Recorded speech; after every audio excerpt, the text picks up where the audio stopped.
Hello, dear keen kids. एक छोटे से गांव में एक नमक व्यापारी रहता था। उसका सबसे भरोसेमंद साथी उसका वफादार गधा था।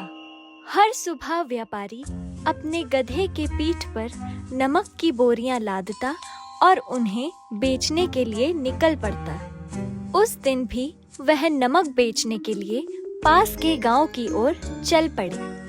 मौसम सुहाना था और रास्ता बहुत शांत।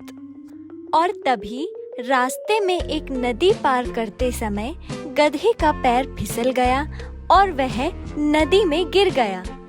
पानी में गिरते ही नमक की बोरियों का सारा नमक पानी के अंदर घुलने लगा और गधे के पीठ का बोझ बिल्कुल हल्का हो गया।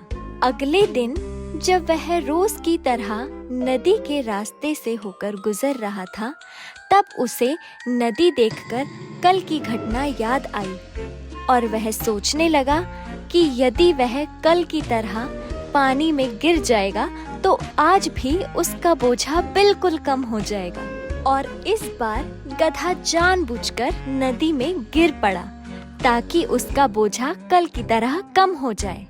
गधा अपनी इस चालाकी से बड़ा खुश था, लेकिन दूसरी तरफ व्यापारी को उसकी चालाकी का पता चल गया और वह समझ गया कि इस बार तो गधा जानबूझकर गिरा है। और इसलिए व्यापारी ने अगली सुबह गधे के पीठ पर नमक की बोरियों की जगह रुई की बोरियां रख दी।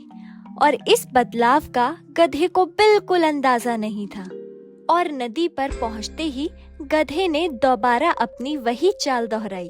उसको पूरा भरोसा था कि इस बार भी उसका बोझा हल्का हो जाएगा, लेकिन उसे नहीं पता था कि इस बार उसके पीठ पर नमक की बोरियों की जगह रुई की बोरियां रखी हैं। और इसलिए नदी में गिरते ही रुई की बोरियों ने तेजी से सारा पानी सोख लिया, जिससे गधे के पीठ का बोझ और दुगना हो गया।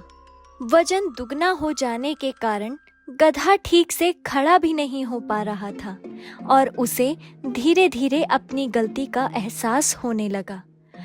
कुछ देर बाद बहुत मेहनत और संघर्ष के बाद गधा जैसे तैसे नदी के बाहर आया और अब वह पूरी तरह थक चुका था और उसे समझ आ गया कि उसकी चालाकी ने उसका काम आसान करने के बजाय उसकी मुश्किलें और बढ़ा दी और उसने अपनी गलती स्वीकार की।